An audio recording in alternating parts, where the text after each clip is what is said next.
Good morning, everyone, and welcome to our lesson on area trapped between a function and the x-axis. We're finally going to get started on figuring out why we've been doing this anti-differentiation thing, what it means, and what it finds. So this lesson is just going to get us started in getting closer to the why. So we're going to basically, in this lesson, fill in examples 1 and 2 here on the notes packet you just received. So we're just going to go ahead and get started into number 1, and we're just going to do what it says. So the problem says, using 4 right-hand rectangles, overestimate the area trapped between f of x equals x plus 2 and the x-axis on the interval from x equals 2 to x equals 10. So let's get a visual on what we're trying to find here. First of all, I'm going to highlight this part right here, f of x equals x plus 2. I'm going to go ahead and graph that linear function from a to b here, from x equals 2 to x equals 10. So I'll just start by plugging a 2 into this function. So let's evaluate f of 2. Okay, so f of 2 would be 2 plus 2. Which is 4. So I'm going to have a point at 2, 4. And then I'm going to go to the next value, f of 3. And that's going to be 3 plus 2, or 5. Okay, so 1, 2, 3, 1, 2, 3, 4, 5. And I could keep doing this, but I can see that if I look at my linear function here, the slope is 1. So I'm just going to rise 1 and run 1 until I get to f of 10. F of 10 is going to be 10 plus 2, or 12. So if I kind of just go over to x equals 10, let's see, 1, 2, 3, 4, 5, 6, 7, 8, 9. Here's 10, and up 12. 1, 2, 3, 4, 5, 6, 7, 8, 9, 10, 11, 12. So if I just go up 1 and right 1 all the way through here, I'm going to have my linear function between 2 and 10. Okay, so there's that. All right, and we're actually trying to find the area that's trapped between f of x and the x-axis. So what we're actually trying to find right here is the area right here. Now, using geometry, we could certainly do this. The shape that we get here is a trapezoid, and we know from geometry how to find the area of a trapezoid. But because I know where we're headed with this, we're not going to use geometry to find this area. We're going to do exactly what the problem says. We're going to draw 4 right-hand rectangles underneath this function and above the x-axis to overestimate this area. So this is what this is going to look like. Because they specifically told me that we want 4 of them, we have to split a distance from x equals 2 to x equals 10, which is a distance of 8. We have to split a distance of 8 into 4 equal units. Well, 8 divided by 4 is 2, so the way I'm going to write this is my change in x is going to be equal to my b minus my a divided by n, where a and b are over here, 2 and 10, and n is the number of rectangles I want to make. So I have my n at 4, my a and my b set, so my change in x for these rectangles is going to be 10 minus 2, which is going to give me that distance of 8, divided into 4 equally spaced rectangles, which is going to give me 2 as my change in x. So my rectangle bases are going to lie on the x-axis, and they're going to be 2 units wide. So it's going to look like this. Let's draw out these rectangles. So from 2 to 4, that's going to be my first base. From 4 to 6, it's going to be the base of my next rectangle. From 6 to 8 will be the base of my next rectangle, and then from 8 to 10 will be the base of my final rectangle. So there's 1, 2, 3, 4 bases of 4 rectangles. Okay, now we get into what this terminology right-hand rectangle means. Okay, here's what a right-hand rectangle will do. A right-hand rectangle will grab the right side of the interval. So if I'm going from 2 to 4, the right side of that interval is the 4. You will evaluate the function at 4, which if I go over here, I actually didn't do f of 4, but if I do f of 4 is 4 plus 2, or 6. So you rise to that value, so f of 4 is 6, so I'm going to come up, touch the function at 6, I'm going to come across horizontally and drop. This is my first right-hand rectangle. So it grabs the right side, the right x value on the interval from 2 to 4, comes up, touches the function. Now here's why it's called a right-hand rectangle. It's the upper right corner of the rectangle that's touching the function. So if I color this in, there is my first area.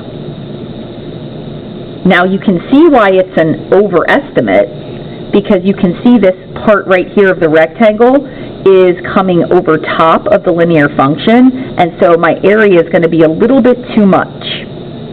Okay, so that's rectangle number 1. Rectangle number 2, the interval is from 4 to 6. So I'm going to grab the right side of this interval, which is the 6. I'm going to evaluate f of 6, come up, touch the function, come across horizontally, and drop down. So here is my second right-hand rectangle. Okay, and f of 6 would be 6 plus 2, or 8. My next rectangle on the interval from 6 to 8, I'm going to grab the 8 here. I'm going to evaluate f of 8. I'm going to come up to the function when x is 8, come across, and drop down. And this is going to be my third rectangle. And finally, from 8 to 10, grab the 10, come on up, across, and down.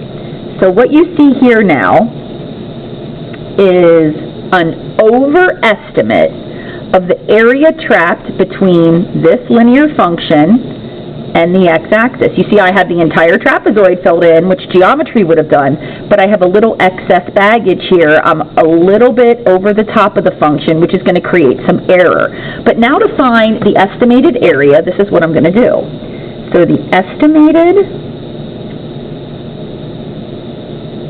area is going to equal the area of this rectangle plus the area of this rectangle plus the area of this plus the area of this. So I'm going to have 4 areas that I'm going to add together. So area 1 plus area 2 plus area 3 plus area 4. So let's grab these areas. Okay, if I call this guy here area 1, then I have to take length times width, which in this case I'm just going to take base times the height. So my base is 2. And my height is f of 4, which we know to be 1, 2, 3, 4, 5, 6. So 2 times 6. Plus area 2. We'll call this guy the second area. Again, his base is 2 units in length. His height was f of 6. 1, 2, 3, 4, 5, 6, 7, 8. Area 3. Base is 2. Height is f of 8, 1, 2, 3, 4, 5, 6, 7, 8, 9, 10. And finally, area 4. Base is 2, height is 12. So again, it's really, this is delta x, this is f of 4. This is delta x, f of 6. This is delta x, f of 8. And this is delta x and f of 10. Okay, so we add these up. So what do we have here? We have 12 plus 16 plus 20 plus 24, and that is going to give us a grand total of 72 units squared. This is our first overestimate of the area trapped. Okay, so let's move on to example 2. This says, using 8 right-hand rectangles. Overestimate the area trapped between the same function and the x-axis on the same interval from 2 to 10. So I'm going to draw the same graph, f of x equals x plus 2, from 2 to 10. So here's my 2. Here's my 2. 3, 4, 5, 6, 7, 8, 9. Here's my 10. I know that f of 2 is 4, so I'm going to head up to 4 and just increase up 1 over 1 with my slope until I get to that final point at 10, 12. So I'm just reconstructing that linear function again. So again, I want to find this area trapped between the linear function and the x-axis from 2 to 10. But I want to make 8 rectangles this time. So now, my delta x, or my base length of each rectangle, again, it's b minus a over n. So b and a don't change, that's still 10 minus 2, but now I want to make 8 right-hand rectangles. So that's going to give me 8 divided by 8, or a base length on each rectangle of 1. So these are going to be skinnier rectangles, and we're going to have more of them. So let's go ahead and start making our rectangles. Okay, so the first, if each base length is 1 unit, then they're going to look like this. The first one will go from 2 to 3. I will pull up on the right side, which is the x equals 3. I will touch the curve, or the line I should say, come across and drop down. My second rectangle will run from 3 to 4. I'll grab the height at the 4, come across and down. And it just keeps going like this. You can just keep drawing these in. Right-hand rectangles, upper right corner touching the function, and there should be 8 of them when all is said and done. Keep going. Okay, and we color these in, and if you notice here, you should notice that the error seems to have diminished slightly. There doesn't seem to be as much overhang above the linear function as there was on the first example when we only made 4 of these. So I'm going to color these in, and then we just have to get the total area by adding together the areas of each individual rectangle. Okay, so my estimated area